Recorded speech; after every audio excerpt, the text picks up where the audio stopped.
Welcome to the Football Historian Podcast. By all means, enjoy it. He will go right to the very top. Dos, tres, cuatro times. Here we go, Germans. I will turn these results round. All right, that's good manners. There's animosity, but there's no fight. If you can't beat them, join them. How do you make me feel sick if I look at you? No, I want to fight here. Don't drink, don't sleep with women, don't drive fast cars. Sometimes it may be good, sometimes it may be shit too! Hello everyone, welcome to the Football Historian Podcast. We're starting things a little bit differently today. That's because we've changed up the format a little bit here. So you may be able to already be able to see, if you're watching, I've got a new chair. I've got a new chair over here as well. We're now an armchair podcast where we talk to each other in a bit more comfort.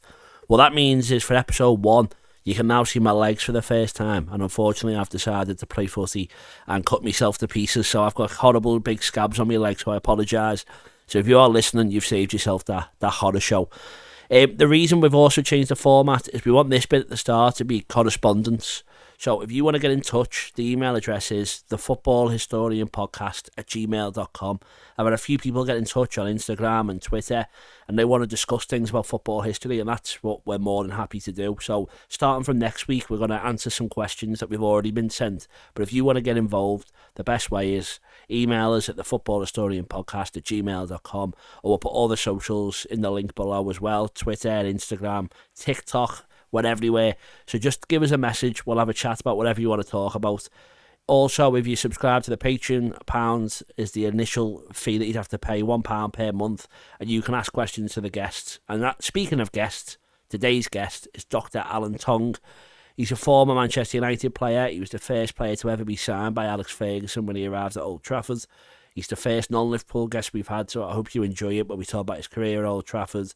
We talk about going to Exeter, the lack of support he had after leaving Manchester, the career-ending injury, and what he's done in his later life. He's also got a book out called From Red to Red, and as I say, it just talks to his whole career, which we're going to do today. So enjoy the episode, please get in touch, and yeah, we'll see you very soon. Hello everyone, and welcome to the Football Historian Podcast. Today I'm delighted to be joined by Dr Alan Tonge. We checked that off here, spelled correctly, no UE, but it's still the same pronunciation. So I've already said to you off here, as you can maybe tell from my accent, from Liverpool, everyone we've had so far has had some type of Liverpool connection. You were the first non-Liverpool guest, and I've thrown myself right in the deep end with someone with United ties. So just if you can explain to everyone how your career began. I've got the Bolton boys and your early days. So what was that like playing football in that era?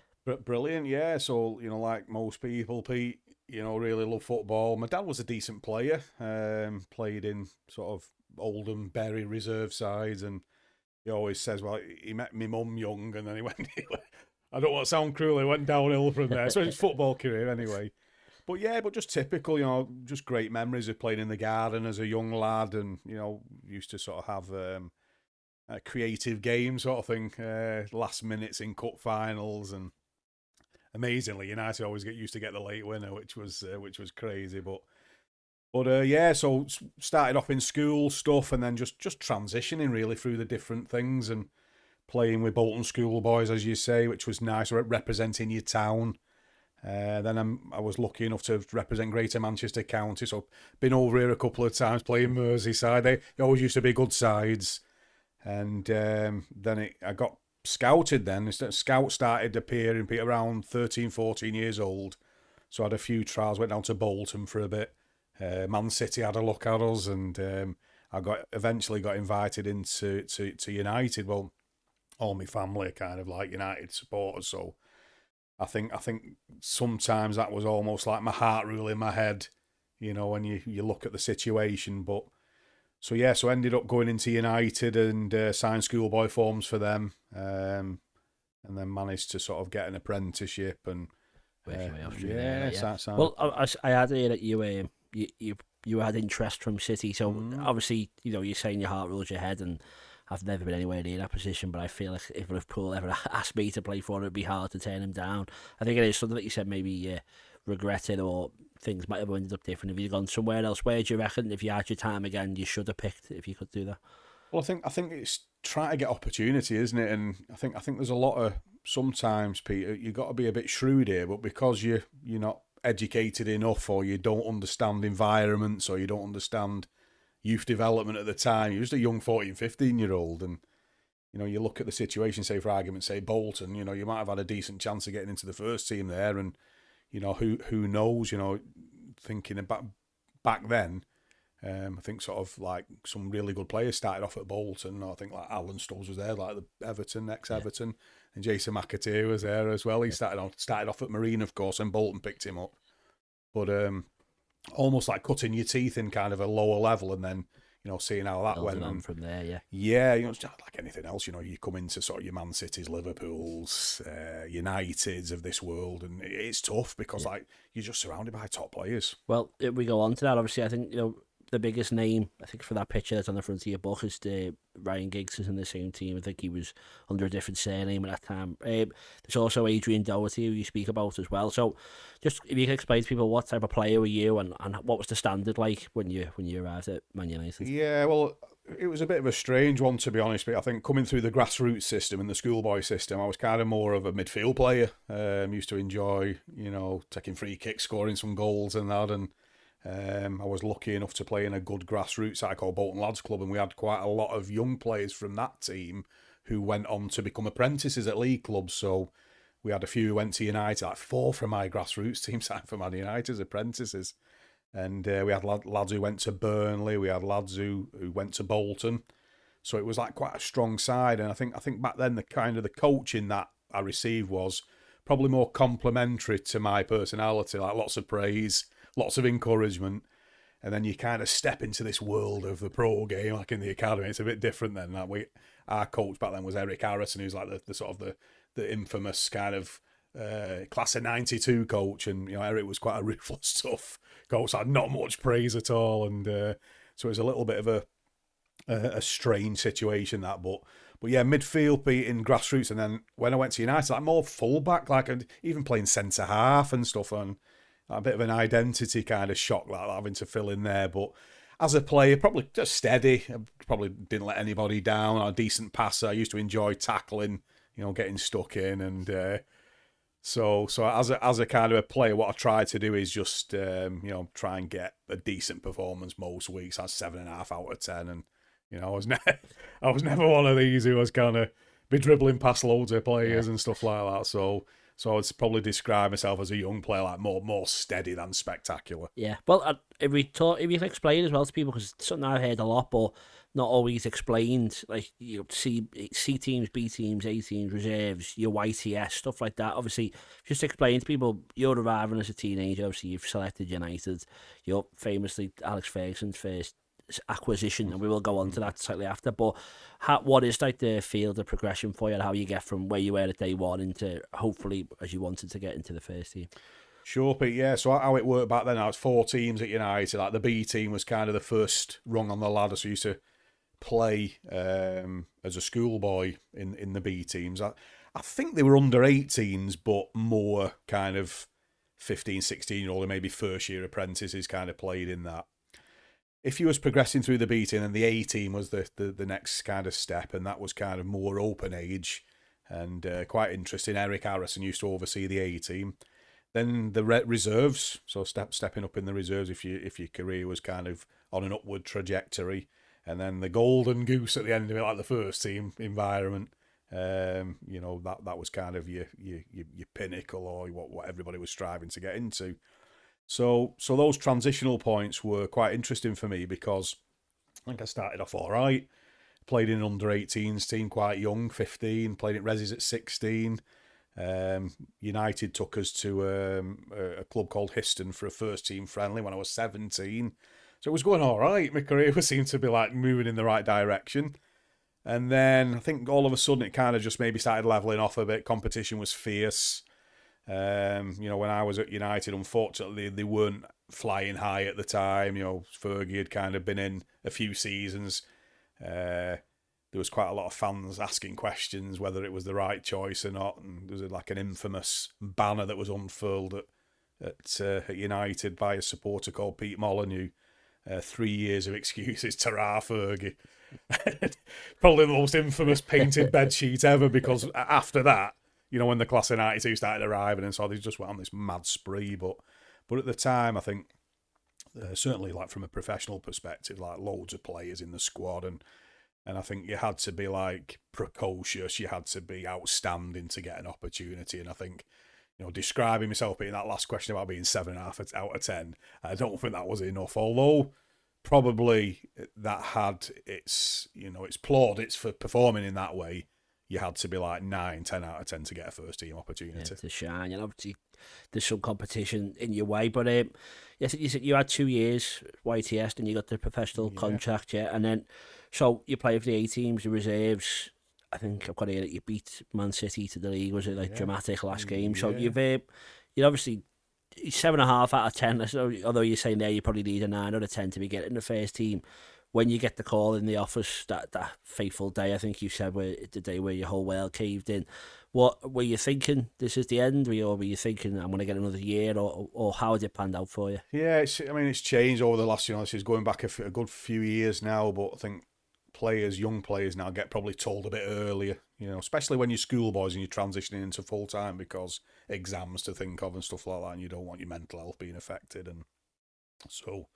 So we had a decent season, the A team playing in the in against some good sides in there, like Liverpool's A team, Everton's A team, City's A team, and I think at junior level, United prided themselves on doing quite well in some of the youth competitions in the youth league. So I had a reasonable season, and then I think it got to about May time, like you say, that last game it was like nip and tuck all the way, and we managed to pip Man City to the title by 1 point, and after that game.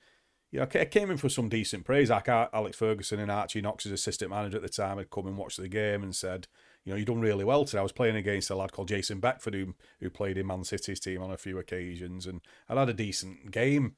So I thought, well, with that praise, it sounds all right. I'd only signed a year contract, pro contract, so probably the worst one because the pressure's right on you.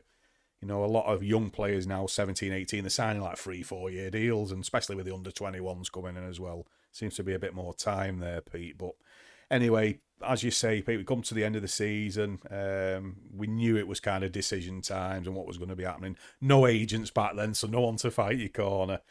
And it was Brian Whitehouse, who was the reserve team manager at the time at United, who came down to the dressing room and said, like Sir Alex wants to say, or not. The gaffer wants to see you, not Sir Alex at the time, of course. Yeah. But so I remember going up the stairs, Pete, and looking at Brian to see if there was any clues in his face, like very sort of forlorn, and knocked on the gaffer's door, and you come, shut the door, and he just said, like, I'll just get straight to it. It's a bit like The Apprentice, with Lord Sugar. Get straight to it. We're not going to renew your contract.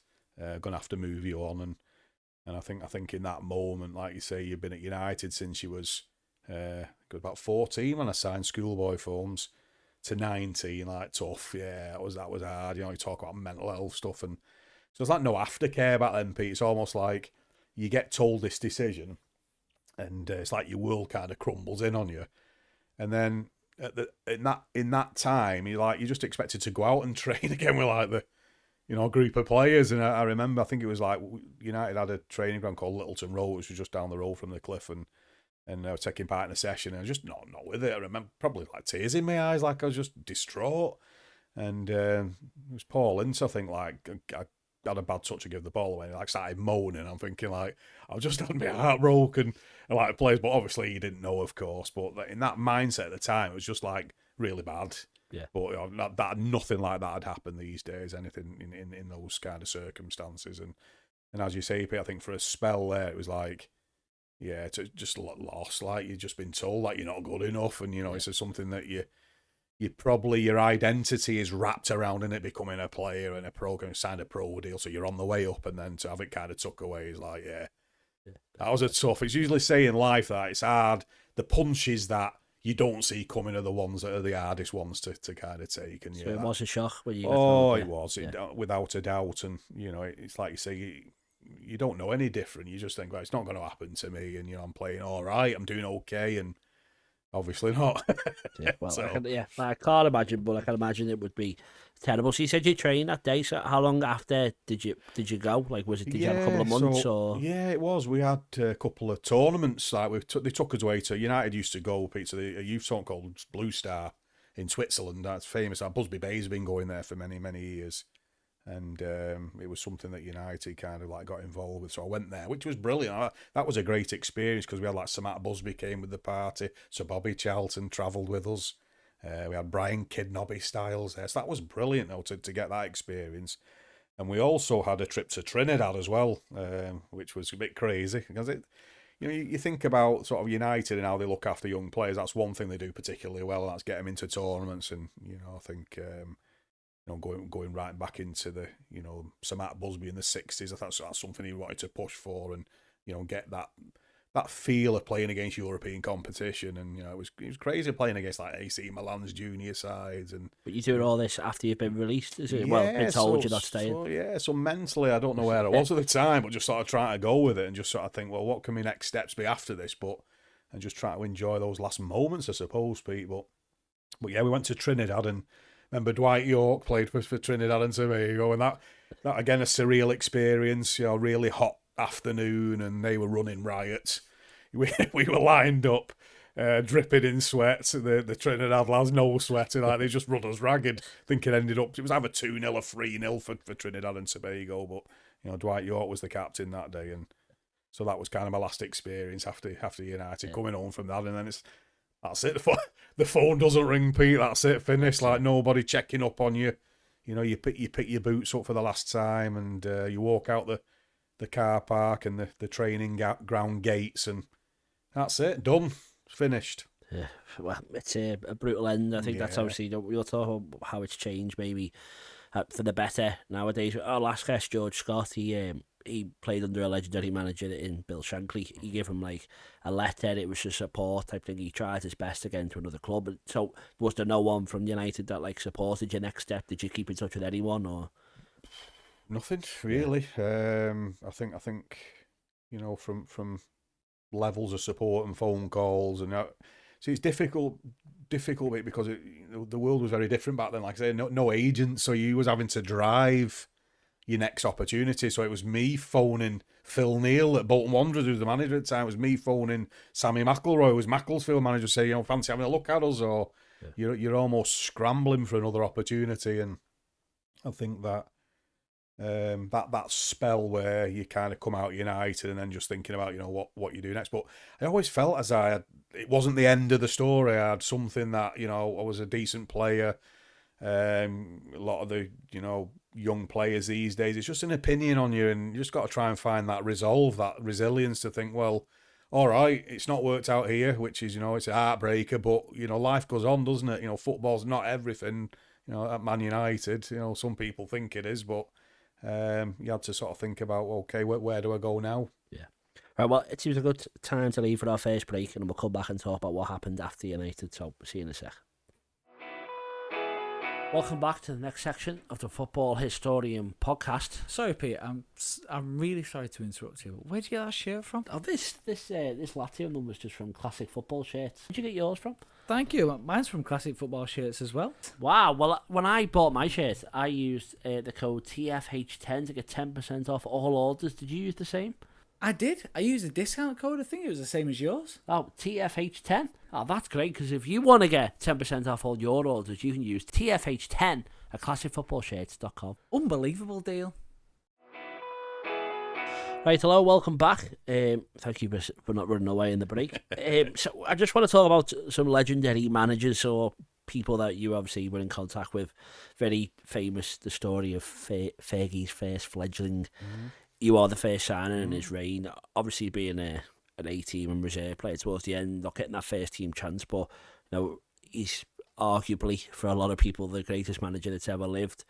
You were there at a period right before he became the force that he was, but was it obvious then that he was going to have that control, or was it just like, how was he as a person? Yeah, just a winner really, and just a tough man really. I think even now you hear players who played a lot more than I did, like saying there's still a bit of fear there, in relation to like, if I don't say the right thing, he'll clip me behind the head, or he just ruled with a sort of not with a rod of fear, but it was like he was in control of it all. He was like a mafia boss in a way. I think that's a good way of looking at it. He knew everything that was going on, and obviously back then, late 80s, early 90s, clubs were a lot smaller. The staff was a lot smaller, so you could maybe keep an eye on what was going on. You know, these days it's like a UN delegation, some of the staff, into like 15, 20 staff like sat around the bench and stuff, you know, physios, strength and conditioning coaches, analysts, like crazy really. You know, you have like an analyst, an assistant analyst. You'll have another analyst who looks after the analyst. It's like mad, isn't it? Yeah. Some of the staff is crazy, but he could see everything that was going on, Sir Alex, and he knew about everybody, and you know it was.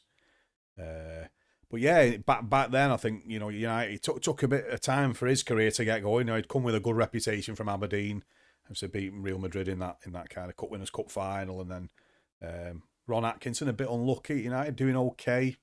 So United were on a long spell at the time, but not winning the league for a number of years, and that was kind of the objective. And as you say, Fergie arrived in November '86, and it was like 1990 before he picked up the first trophy of the FA Cup, and then success started to come then, and picked up the Cup Winners' Cup in '91, and then just missed out the season before then when it was still the old kind of Football League.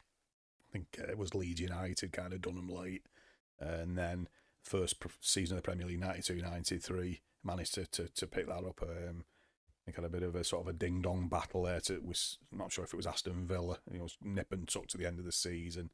Your Liverpool listeners will be loving this description. No, that's fine. I want to talk about them. But I don't know. From then, like obviously that crop came through, started to appear. Beckham, Scholes, Giggs, Gary Neville, and his brother Phil, of course. They appeared on the horizon. Nicky Butt. And they kind of, sort of filled in and started to do well and got their opportunity, and that was it. Then his career turned, didn't it? And it was like a sort of a 90s, 2000s kind of like a sort of a constant stream of successes and leagues and FA Cups and but again, patience is a virtue, isn't it? If you're lucky enough for someone to give you that bit of patience and give you that backing that he had, something to build on. I wish someone would give me a bit more patience, but it didn't work. The winds of destiny didn't blow in my favour from the patience point of view, but it just goes to show you, if you do give somebody opportunity and a bit of time, it can all turn around. Yeah, and so were you looking on with envy watching what they were achieving? Were you thinking it should have been me, or were you surprised that he managed to get such a good performance out of the players that you were playing with? Yeah, I think back then, Pete, just again going back a number of years, I think I was just kind of trying to push my football on. I think it left United in kind of the June, July time, and then just trying to get fixed up. I went down to Bolton for a couple of weeks. Had a Phil Neal, Liverpool legend.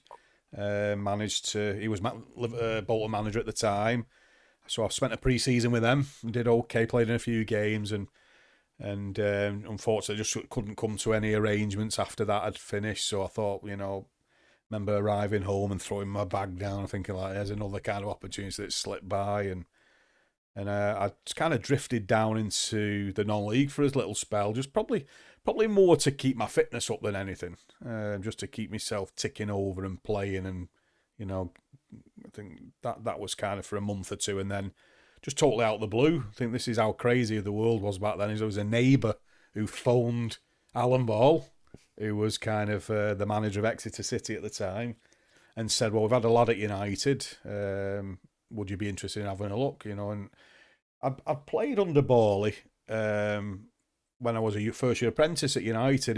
Him and a manager called Laurie McMenemy took a group of Football League representative players to play the Russian Football League in Moscow. And Alan Ball, like I say, and Laurie McMenemy was the manager of the party, so he kind of had a little bit of a connection from that. So yeah, I played in kind of that game. I think we beat the Russian team. It was either 2-0 or 2-1. So a few years down the line, that's sometimes how football works. You're somebody senior, and I got invited down to Exeter, and I always laugh with the Exeter people and not being rude to them. From a geographical perspective, I don't know a clue where Exeter was, to be fair. I've never really been much out of Manchester or Bolton, kind of where I was living. So yeah, my dad drew me a map, M6, M5, and that was me in my little Fiesta, heading down towards Exeter, 4.5 hours away, and a bit of a shock to the system, but just felt there's somebody had maybe thrown you a little opportunity your way. That's what I was going to say. So you just needed someone to give you that chance, and it came from quite another legendary figure in Alan Ball. I think they just got promoted, was it, to the Division 3 at the time when you arrived. So, well, obviously you got that chance. You're going to be eager to show. What was the gap between leaving United and getting the chance at Exeter? I think United was, you were very lucky to play with some really good players. So like when you say you got the ball at fullback, you'd have like say Ryan Giggs like spinning into a channel for you, just knew where to hit it.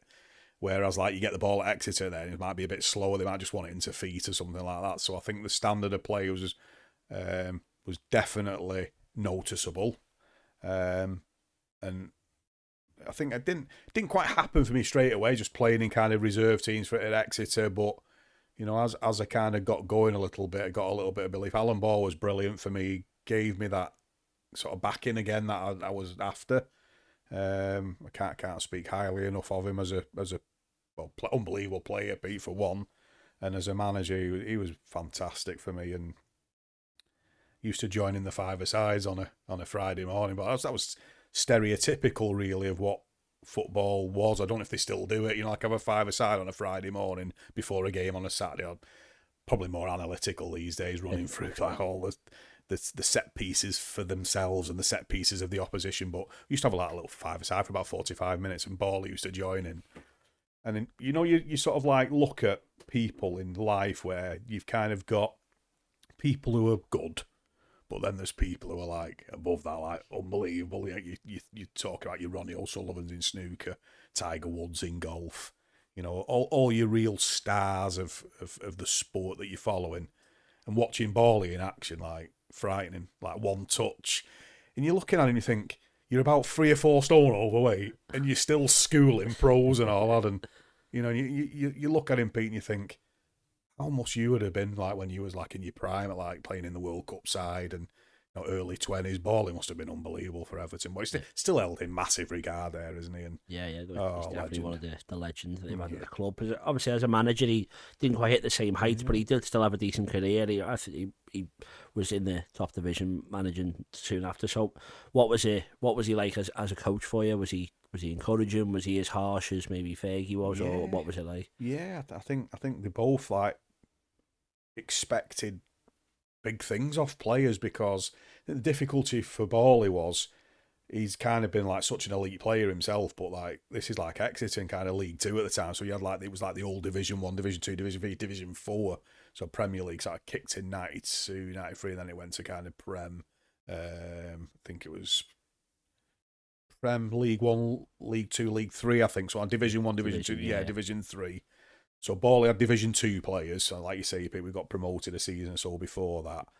And but he always tried to play football. He wanted his teams to work on the passing, and you know, we weren't kind of a lumpet side where you just get like big players up front and just get long throw-ins into the box. Nothing like that. So we always wanted to play Bally. But yeah, Bally like lose his temper as well if you're not doing it.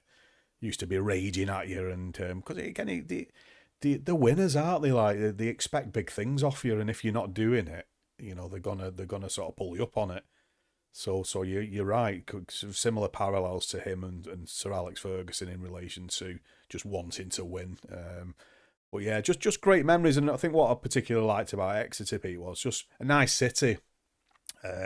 Seemed to take an age to get there, but you know, when I kind of spent my time in Exeter, I kind of loved the place, really, and just a different way of life, a lot more reserved, quieter down there, and fantastic memories, and you know, very fortunate to still be involved in a little way today with them, with Exeter. I do a bit of radio commentary for them, which is amazing, and you know, I can't sort of sing praises any higher for that club at the moment. Like, they're well looked after. Good structure to it, like fan owned, and just good people all around the club, like that you meet. The media guys are brilliant. The manager, the coaching staff, the players, all good people, and you know, I think that's really important when you get a unity like that. I think that's a springboard then for hopefully a bit of success to come for them in the future. Yeah, so and obviously you spoke highly of them there, and Exeter give you the chance, Alan Ball give you the chance. United, the chance is taken away from you because you released your chances, taken away from you again at Exeter. Obviously, if you can just discuss how your career sadly came to an end. Yeah, so I've been playing in Exeter's kind of first team. I didn't, manage to make loads of appearances. I think it was about 27 in total, but I think I had about 19 league appearances. And we were playing in the Autoglass Trophy back then, Pete. So I managed to rack up a few, and got to about, I think it was about 22 years old, something like that. And I just started to get some pins and needles, like down my legs and in my feet, and so I can't remember whether I'd kind of fell funny a few weeks before, like on hard ground or something. But I decided to play on for it. A bit stupid, really, but because my contract was running out like 93, 94 season, I thought, well, I better crack on and just make the best of it. And that's probably the worst thing you can do. But again, you're kind of entrenched in this culture back then as like no fear, and you got to crack on with stuff. And I think Wayne Rooney's been called out a little bit for it, only for sort of saying that some of the United players should be really putting themselves forward for selection, because you're thinking, well, you've not got a terrible injury, if it's just a little strain or whatever, strap you up and get on with it. That tended to be the mentality back then, people. But you're thinking, well, was it the right thing? Probably not. So I decided to play on, and I think it was a game at Swansea City away. And I remember before the game, I was really struggling, one of those where, in certain movements, you just get an electric shock down your leg. And I said to my mate, at the time, should I tell the baller, I'm really struggling? So, well, they've done all the set pieces and all the shape and all that. It's like an hour and a half before. Okay, well, we can't tell him now. So I thought, I'll crack on. So I got a load of DP, rubbed it on my back, and I thought, I'll crack on with it. And I managed to sort of get my way through. And then after that, I thought, I better see the physio. And that was the beginning of the end, unfortunately. Peter sent me to have an MRI scan, and so your back was in a bit of a bad way. I had to have 2 operations. The first one I had to have screws and plates put in my spine, and so not great. And you're thinking, is football worth that? It's not, because the surgeon said to me, mum and dad, and if Alan had had a bad tackle, or he'd have gone up for a header and crashed down again, it could have severed his spinal nerves, would have ended up in a wheelchair. And you think, football's not worth that, is it? So that was it, really, and got to the end of the 93-94 season, Pete, and that was me. That was all over for me. Football was kind of done and dusted completely. So I felt done and dusted after United, and just got it going a little bit, and then completely done and dusted. I think I was around 23 and a half, something like that. Yeah, it was again another tough blow to take. Yeah, well, again, it's insult to the injury of United, and obviously the back injury as well. But just want to speak, Trent Alexander-Arnold's got the After Academy nowadays, where he's looking at people after when they in the position you're at United. Obviously, you then go on and you found a club, and the PFA trying to do more stuff now. I think you've already discussed how there wasn't much help. That mental health didn't really occur to anyone. No one really wanted to look after or took the responsibility to try and help you. So what was it again? The next day after you've left Exeter, where are you? What do you know what's going to happen, or how are you feeling at that time? Well, when I was apprentice at United, like a lot of young players these days, they put you through an educational programme. How it worked back then, Pete, is if you was bright enough to have 5 GCSEs or more A to C, you did a BTEC. So you went to Accrington College. If you didn't get 5 GCSEs A to C, you went and did an MVQ. So you went to Trafford College, which is local to Manchester. So I was in a kind of a select group of lads who'd done all right at the GCSE. So that was the only thing really I picked up. They put us through that, and they also had a referee's kind of award or something that they put us through. And they had a low-level coaching badge as well, so the first rung on the ladder for coaching. So that there was a couple of things there, but by the time I got to kind of 23 and a half, 24, you're thinking, well, what's my BTEC worth? What's my referee's test worth? Not a lot, really. What's my prelim coaching badge worth? Well, a little bit, I suppose. And so I thought to myself, well, because I've had such a blow in football, a lot of people want to stay in the game, but I don't know if I was that fussed. I tried at the start, and a lad who was manager, who went on to be manager for Exeter, called Eamon Dolan, he sadly died. He went on to Reading and had a good career as a youth coach and a manager there. He gave me some hours, Pete, in Easter camps and holiday camps, and doing a bit of coaching with juniors, which was great. But the trouble was it wasn't full-time role, and it was a bit ad hoc, and you'd have 1 week where you do something, and then you want the next half term 6 weeks away, and I needed something more substantial. But because I was kind of like completely lost, maybe I was in denial at the time, because of obviously my football had gone. Probably had a spell of my life where just getting into bad habits, really, like probably going down the pub more than I should have done, and definitely my mental health was affected. Probably gambling a bit more than I should have done, overeating a little bit, and just lost, and identity's been smashed up, and it's just, I think, for a few years just trying to think, well, I need to get some path laid down again, because it's just going round in circles here. So I did a couple of jobs, picked up a bit of van driving, I worked in a warehouse for a bit, but I think when you've been a footballer and you've been around United and Exeter, and that's no disrespect to working in warehouses or van drivers. I just felt I had a little bit more to offer. I had a little bit more potential in me somewhere. So I got to, I think I was 28 years old. I probably made the best decision ever, and it just come out of nowhere, because I said to me, I was talking to my family, and they said, well, why don't you go back to university and re-engage with your education again? But back then, Pete, I never saw education as an option like uni, because you look at uni and I always thought there was like mass big equations that were written on boards, like the Open University stuff that you used to see in the mornings on BBC Two, and people in brown suits with you're thinking, I don't know if that uni's for me, but it was kind of starting. The courses there were like sports science; they were just starting to evolve and get a bit better, and so anyway, I went to the University of Bolton. I spoke to someone on an open day, and they said, well, why, with your background in sports science seems like a decent fit for you. So that was it. Like, my life kind of started to turn around from that decision, really, and it kind of gone, hopefully, on a more solid footing from that, So I picked up got my degree in sports science, and I did a teacher training course straight away after that, called a PGCE, a postgraduate certificate in education, which allowed me then to teach young people in colleges or 8-year level, which is brilliant. I picked up a master's degree as well in philosophy, and then completed a PhD not too long ago.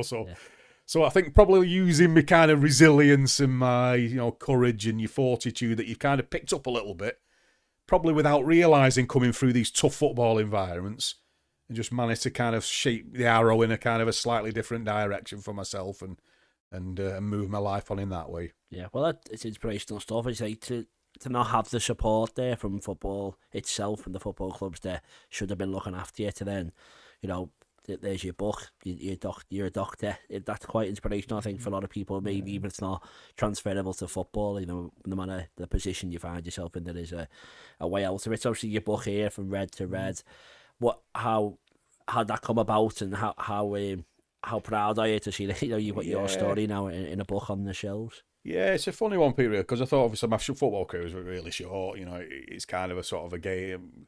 So I remember I'm lucky enough to be involved in the Ex-Players Association, because I signed like a professional contract at the Ex-Players Association. I have some events every year. And I think one of the first events I ever went to, I think it was about 2010, 2011, something like that. Somebody said to me, "You're like me, you're a nearly man." I thought, probably, yeah, that's fair, that's fair. You're just on the cusp of it.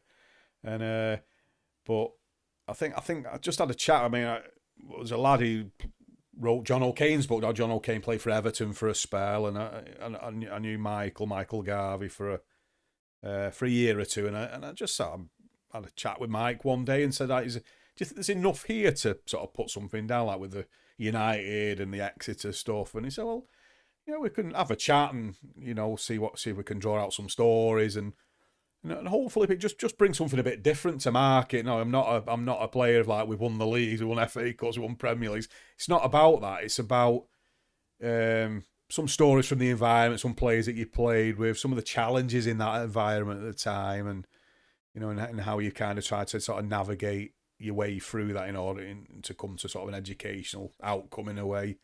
So he said, yeah, I'll have a go at it. So I met him for over a couple of years, every sort of month in a coffee shop, and he said, well, tell me about United apprentice days, tell me about some of the players, tell me about the manager, tell me about Giggsy and AD Doc, and just working way through a few chapters like that, and then having to come out of the game and trying to sort of spin it around a little bit. So actually, you're right. You talk about Trent's kind of initiative now, which is absolutely fantastic. We need more of that.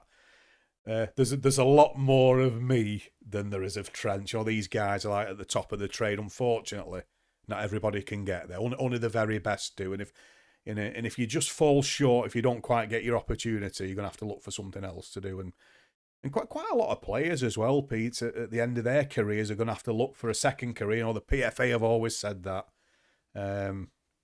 Unfortunately, not everybody can be on Premier League wages, you know, especially around like League One, League Two.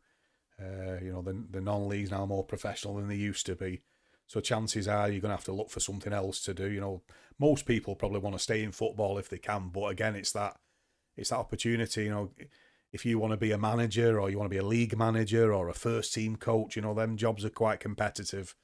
And I think one of the challenges I kind of faced when coming out of football was the squads were really small. So I didn't have enough credibility with football to try and write for managers' jobs or coaching jobs. And if no one's pulling you, Pete, and saying, oh, there's an opportunity for you here, you know, you hear of some clubs where they give you like coaching ops now, you know, say you get released at Liverpool as an apprentice, they might say to you, have you fancied that picking up your coaching badges? Can you work in the community? Or I didn't have any of that, unfortunately, so I had to try and sort of fight my way through that and build my path in another way. So quite a cathartic experience, revisiting some of the stories and the experiences, but you know, almost like say, well, let's put that to bed now and let's sort of see where, you know, my career can sort of head on next in like an educational perspective. Yeah, well, that's great. Obviously, you can get it all good bookstores, I assume, and Amazon and whatnot. But yes, that's from Red to Red, Alan Tonge story. We're going to go to another quick break and then we'll come back and talk a bit more about football history. So we'll see you in a sec.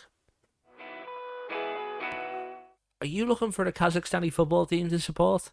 Then I think FC Kemay is the team you should support. Do you agree?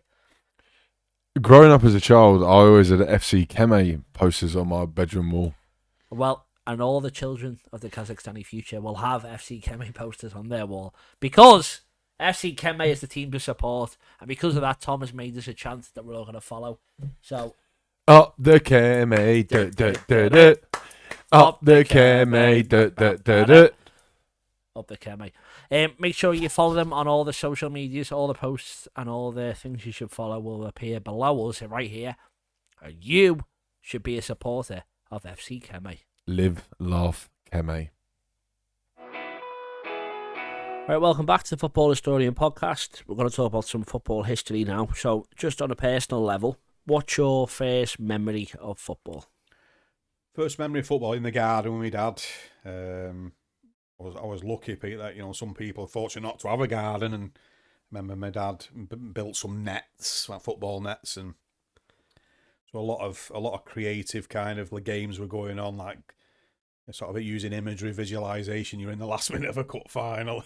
It's amazing. United always used to get the late goals and stuff like that, and so that was really good, and I think around that, Pete, just taking balls everywhere, you know, like if you went on holiday or you went to the beach or you went to the park, and that's all it was, football, getting some posts up. And you know, back then, being in the kind of the culture that we grew up in, was you used to sort of like go to school, and as soon as the bell went, it was like run home as quick as you can, throw your bag in.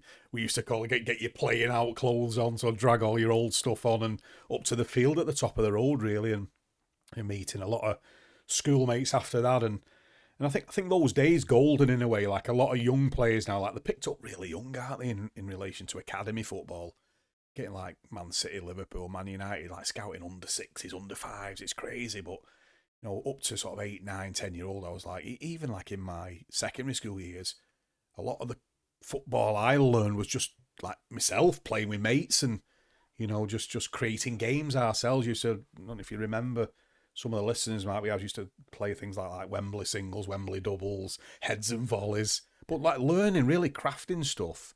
But that's one of my worries, I think, of the modern game. Like it's almost like you're in a professional environment too early, and you don't have that scope to play a little. I think, you know, some of the big clubs will probably do this really well. Like they'll keep the young players in that play mode. But you know, I think Wayne Rooney said a few years ago, like street football, isn't it? Yeah. But a lot of it now is like young players get picked up and they're almost like into this kind of like coaching academy, and you know, associated with a professional football club really young. Yeah, you're a United fan as a kid as well. Did you go to the match often when you? Yeah, my dad was a supporter, so my dad sort of watched, Busby Babes, Best Law and Charlton eras. Used to go with my uncle quite a bit to watch United at Old Trafford, and again, from myself, it really just United kind of had more of a cup team when I was kind of coming through the system. Obviously, 1979, going back a long time now, United got done by Arsenal in that late goal. I'd not cried a lot of football. That was what I remember. What was I? About 7 years old, in tears at the end of that game. So the Liverpool listeners will be loving that. But United were Arsenal winning 2-0. It looked all over the cup final, Pete, and United come roaring back into it, made it 2-2. And then within a minute or so, like, Alan Sunderland had scored for Arsenal to make it 3-2. So that was a disappointing. But yeah, following that through, United were 83. They beat Brighton in the FA Cup final after replay. Again, lucky. United have been a bit lucky in finals. Right at the end of that game, there's a famous Anne Smith must score for Brighton. They had a chance to do it. And Gary Bailey, who was United's keeper at the time, smothered it and kept him in. And they won the replay quite comfortably. 85 Everton. Norman Whiteside's goal, which was great.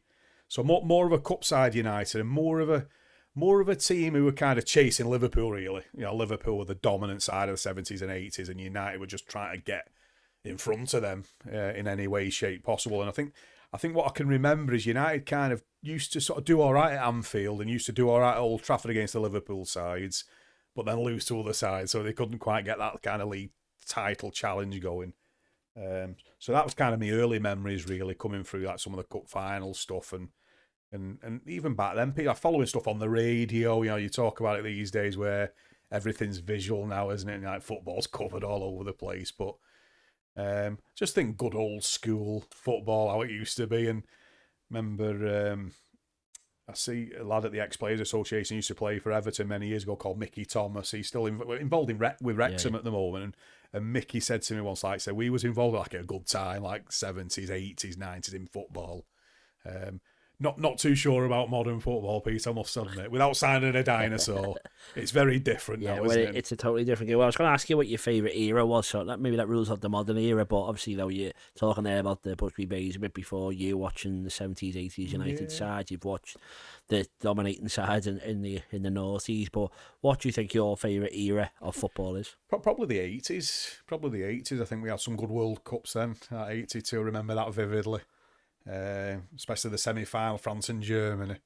That was a real ding-dong tie, and some mad stuff in that game. Like Germany's keeper Schumacher wiped out Patrick Batterston, broke his jaw, and the French went 3-1 up in extra time. The Germans come back and made it 3-3, and managed to get to the final. But Italy won the World Cup that year, so 82 was kind of a good thing, because you used to sort of rush home from school like games. I remember Brian Robson's early goal against the French, one of the group games.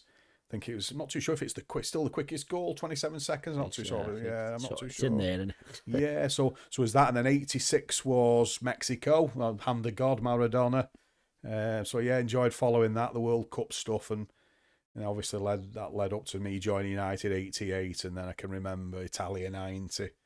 I think it was again England unlucky that went out on penalty. So probably the 1980 to 90 was a good time for football. Some real good ding-dong ties as well, United, Liverpool. It was sort of when those two teams lock horns. And I still think to this day, Pete, that Man United, Liverpool to me is the biggest rival. I know City have arrived on the scene, and Arsenal obviously this season, but United, Liverpool is always the one that Liverpool fans want to win and United fans want to win. Yeah, well, yes, I agree, if that helps. But I want to ask you, obviously, you're still a United fan now. You're still watching the games. Can you give me quite a harsh question? The top 5 Man United players of all time, and in order, if that's all right, please.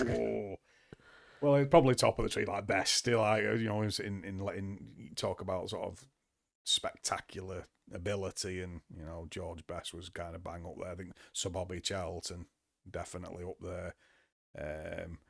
So the lad, speaking, football historian, Duncan Edwards gets a massive reputation as well. Tragedy what happened to Duncan, playing in United's first team at 16, and look at Duncan in some of the photographs of that back then, big, massive lad, but you always to get the mark of a player, just listen to the ones who've been the best. Like Sir Bobby Charlton always used to say that there's not many players who he sort of looked up to, but Duncan was one.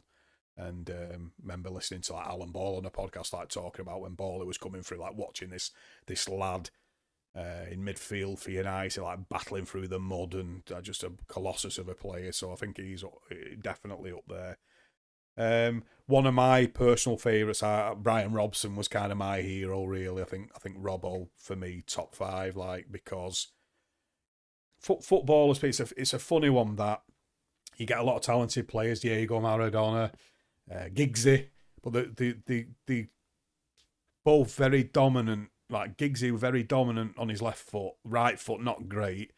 Headers, all right, but you talk about all-round players. Like Duncan Edwards falls into this category as well. There's not a lot of players who can do everything, and I think Brian Robson kind of fits into that. Could pass long and short, score some cracking goals. Courageous, could score some cracking headers. A leader of men. He was kind of club captain. He had everything. He could tick every box with Robbo, not like no weakness, and not many players have that. You look at some in the modern day, and you can kind of pick out attributes where you think, wow, that the brilliant at dribbling, or what a left foot he's got. But generally, in general terms, Robson had like everything, so he'd definitely be up there. And there's always that debate, like Robson and Roy Keane, like who's the best, and a lot of people side with Keane, but for me, I always differentiate it and think, well, Robson scored goals I don't think Roy Keane could score, like the semi-final on Main Road, when Robbo nipped through against Liverpool and I stuck it in the top corner. And I don't think Keane could score goals like that. But so that's 4. Oh. So top 5. Probably the best Law and Charlton thing, isn't it? Like Dennis Law was like outstanding as well. Yeah. So going back into the 60s. So quite a few old players in there. That's what I say. No Ronaldo, no Rooney, no anyone like that. Do you know what, Pete? I think with your Liverpool listeners, you could go back and pick 3 or 4 class sides, couldn't you, with all the players, and that to narrow that down to an 11 is tough. And one of my friends, like Roy Cavanagh's done a bit of writing for Man United. He's just published a book over this last sort of few months about who is your best 11. And it gives you an opportunity at the end of the book to go like 1, or your system that you're going to play like 1 to 11, and you could probably pick about 2 or 3 in every position. That's really tough, but so go watch your top 5 then in order. We can have a 1 to 5, please. Probably best Charlton. Let's have a think. Best Charlton.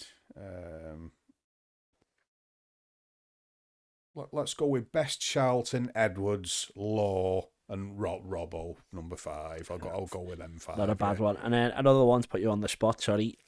All times, doesn't have to be United, it could be anyone, any era, all time, 5-a-side team. So, whatever formation you want to play with.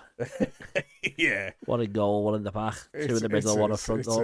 Yeah, you got to be clever here, aren't you? Like, you got to think about who can do the business. I mean, there's so many players like that you could select here, but is this just kind of like Man United based? No, all take be any player, any team, any era. So I'm just trying to think of my heroes coming through the years. I mean, I used to enjoy watching Michel Platini for I thought he was an outstanding footballer. So he's like really silky player. So he was one of kind of my heroes as well, like growing up.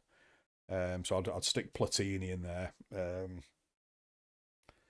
Probably Maradona, and so like it's again just I don't know, Pete, just natural ability, aren't they? It's hard to. There's that question, that academic question, of players born or made, maybe gifted, aren't they? Like, how can you coach somebody like that? So you think about Maradona. It's a very attacking 5-a-side team, this. Because I got Messi in there as well. Like, he's Messi, unbelievable, isn't he? Oh, yeah. You see some of the clips of him on YouTube as like a sort of an under 7 or under 8, whatever he was playing like. He's just a miniature version then under 8 than he was as like a professional, isn't he? That's it. You can tell. Then they must be able to tell, obviously, from that short. When you're that good, it must be that obvious. Surely you need a defender and a goalkeeper. I think you're last 2. We won't have to worry about we won't have to worry about that, because like who do you pick here? Do you get Pele in? Do you get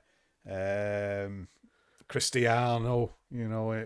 Unbelievable, isn't it? Like some of these players, but that's a good question, though. Like who's going to be your goalkeeper? Like who you'd shove in there, and can it be living or dead? Yeah, of course. Probably go with the World Cup winning Gordon Banks, I think. Yeah, I mean, it seems a bit of a mad choice, that, but he's done something that no Englishman's done since. And all the females have picked the Euros up, of course, but let's get Banks in goalie. And that's one more. You've got then. Yes, we've got Banks, Platini, Messi, Ronaldo. Did we say Maradona? Oh, have you put Ronaldo in? Okay, that's fine.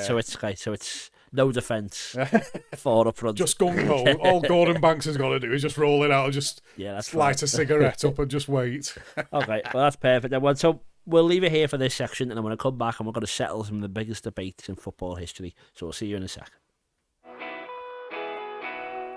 Hi, I'm Warren, the producer for the Football Historian podcast, and we're here today to talk to you about the Patreon subscription. Yes, so for just £1 a month for the first 100 people, there's a lot of benefits that you get, and I think £1 is a terrific deal. Pittance, yes, £1 only, and you get early access, which means at least 24 hours before everyone else gets the episode, you get to watch it.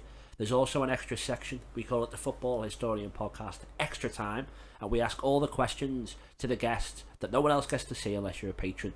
And on top of that, you're the ones who get to ask the questions. You send them in, we tell you which guest is going to be coming and sitting in this chair.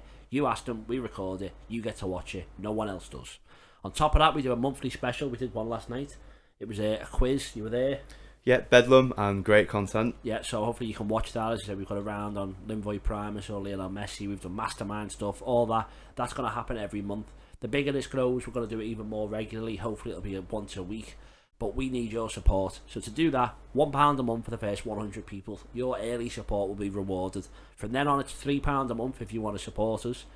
If you want to pay £5 a month, you get all that we've just mentioned, but you get a poster. Warren will sign it, I'll sign it, all the lads. We'll get a few of the guests to do it as well.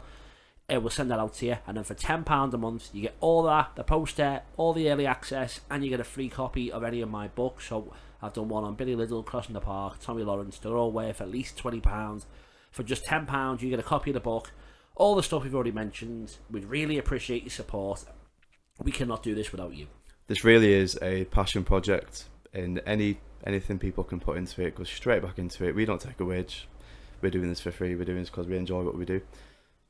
That's it. It all makes the content better. And say from just £1 a month, you can make our dreams come true. Thanks for the support. Enjoy the rest of the episode. The debate. Hello, welcome back. We're now here for the debate, where we're going to settle some of the biggest debates in football history. And the first one, which I'm very interested to hear your opinion on, because, as we've already said, you're the first United-leaning guest that we've had so far.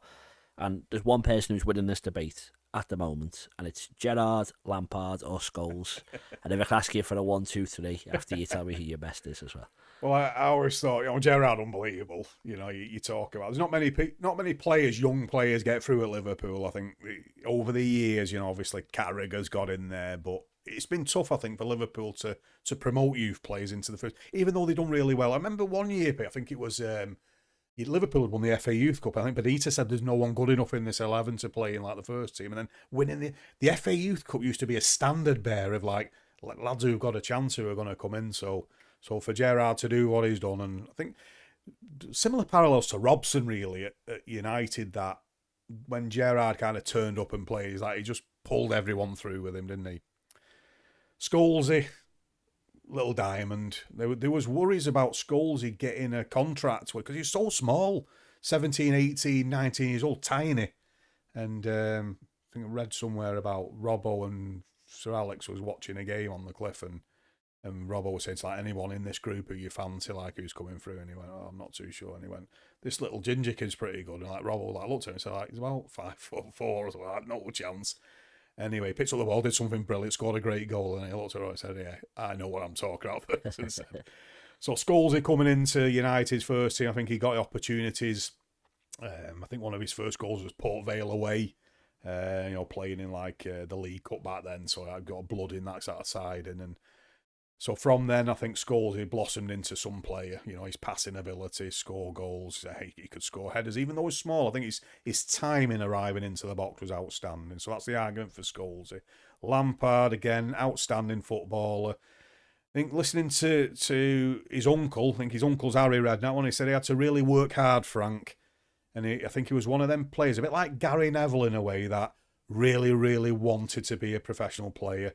Used to pull his spikes on after training and go out and do extra running and sprint work, and so the determination and the drive to become a top player, he had it.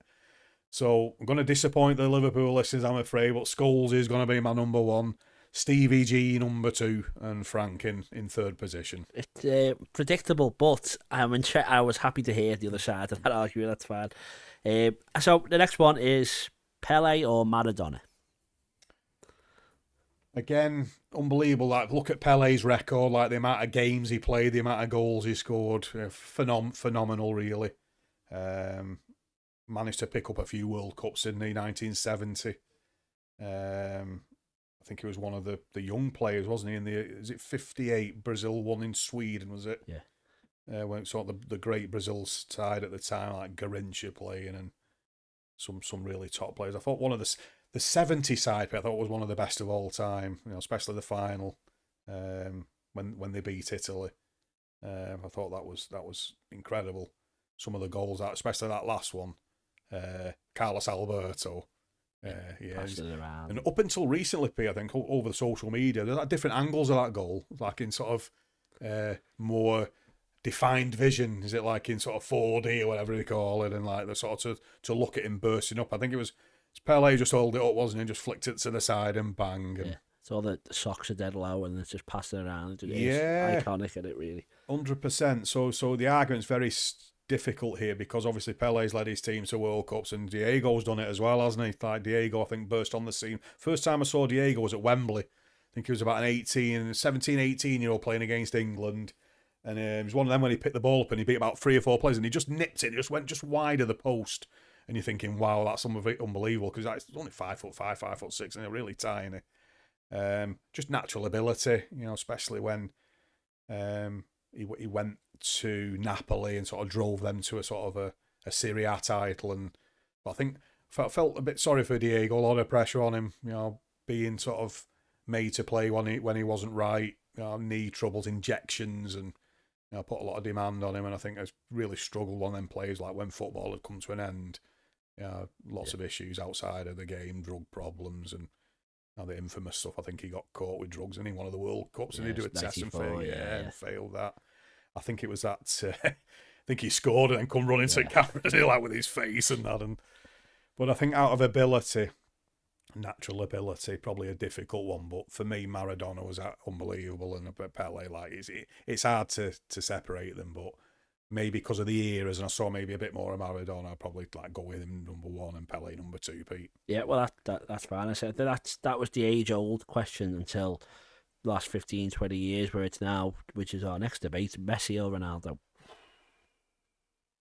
Again, it's very hard to separate. I think Ronaldo was more, let's try and get this in the right terms, more of a manufactured player. He kind of again, drove himself to be the best that he can be, and still doing it to this day. I think that's one of the traits that separates the excellent from the very good, isn't it? And that is that ability to not rest on your laurels and just keep doing it. He's probably still doing it now. I know obviously he's in a sort of a league that's not the best, but he's still demanding of others around him, and still trying to drive himself and others to be the best they can be. Messi, probably more natural ability than Cristiano had. I'd probably go Messi first and Ronaldo second. My personal, just because of that natural skill that he had. But again, you look at the statistics of the pair of them, it's ridiculous, isn't it? It's like Ronaldo's what was he, 800, 900 games, about 800 goals, and it's crazy, isn't it? That upset. Yeah, well, that's why they're so highly revered. But maybe they both brought the best out of each other as well. Because although I think Messi is winning in this debate, but it's I think without one, the other one wouldn't have been as good. I think. But you know what, Pete, as well in Qatar, over the moon that Argentina managed to win a world, because you talk about differentials, don't you? And little things that maybe separate the very good from the excellent, and that's maybe a World Cup wins one of them, isn't it? Yeah. And I was over the moon that he managed to pick that up for the Argentinians, and Well, as you say, they're both special players. But I think, as I said, that's the question of the last 15, 20 years. But I think maybe one that's more interesting or harder to decide is if they're the best two, who's the third best in their era of their dominance? Yeah, it's been tough. I mean, I'm again, I mentioned him like before about like Ryan Giggs, like so you look at if you go to statistical achievements, like what he's done was frightening. Like I think he ended up with is it 900 odd games or something, or about 11 Premier Leagues, FA Cups, and you know he's won. And people used to laugh and say, well, when Ryan first came on the scene, some of the goals he was scoring was like very best like.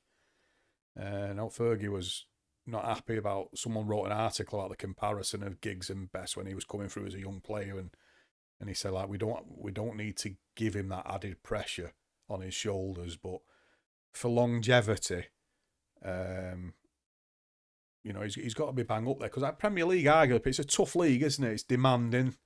I think the Premier League over this last sort of 5 or 10 years is becoming tougher and tougher as more teams seem to be improving, more teams getting more financial backing, more teams getting better. That just goes to show this year, really, that the 3 teams that came up from the Champions League, it's looking highly likely they're going to go straight down again.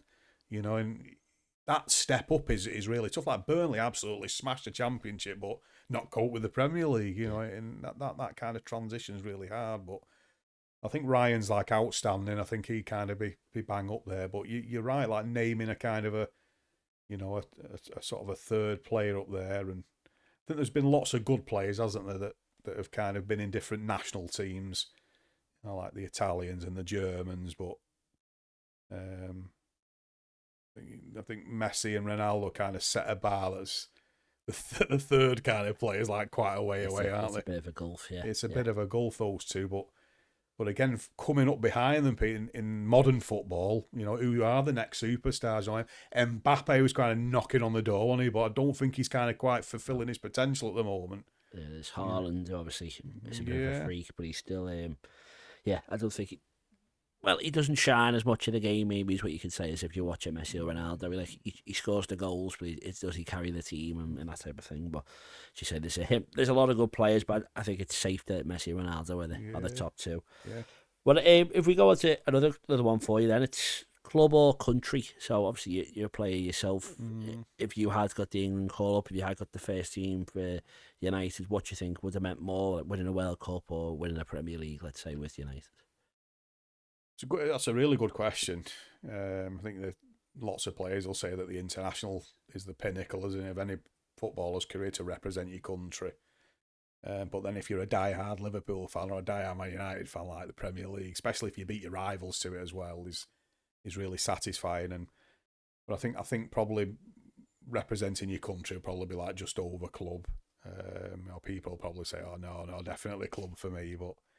But again, you look at the recent times, Peter. There's a lot of players, aren't they, sort of saying like, don't really want to represent England. I don't want to be in the squad and stuff like that. If I'm just going to be a travelling member, I'm not going to really be playing, which I think is really sad because that ultimately is like that's your ultimate kind of international captures, like your sort of peak, isn't it? What you dream of as a youngster. So I think they are very close but I think Premier League, brilliant. But imagine like winning World Cup now, especially after like not won it since 1966 or a major championship. Doing that would be some achievement and some satisfaction to take from that. Yeah, you'd have been a share doctor then. Yeah. Another thing that winds me up, Pete, to be honest with you, these honorary doctorates at times. I think I've had to write an 80,000 word thesis for mine, and these honorary doctorates are just getting thrown out like confetti. No. Okay, well, the last player one that we've got then is on goalkeepers: Buffon, Casillas, or Neuer. Yeah, that's it. Again, they're all 3 quality keepers, aren't they? Good records, all of them. I mean, I like Neuer. I think he's like really good goalkeeper. So out the 3 ranking there, so I'd probably go Neuer, Buffon, Casillas would be my kind of 3 rankings there. Okay, but I'm not a goalkeeping expert though. They say like my old friend Mickey Pollitt always used to say you have to be mad to be a goalkeeper, diving at players' feet on cold mornings and all that. And it's not for me. It's a bit alien. It was never for me. No. Okay, well, the last question, the last debate, there's a team you've already mentioned, but who do you think is the greatest team to ever play the game? So it can be like, it doesn't have to be from a one game, it could be like a 2-season period or whatever, but who's the greatest ever? So can this be like club or international? Yeah, anyone, yeah. So, like I said, I mentioned it earlier, didn't we, about the Brazil 70 side. They were frightening, weren't they?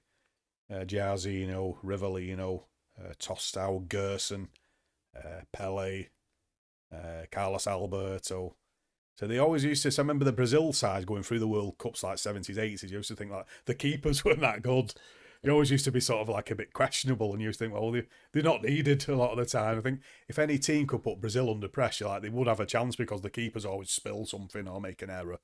But I think that was a great side, and I think one of the tragic ones that potentially could have been a great side was the Munich 58, the Busby Babes.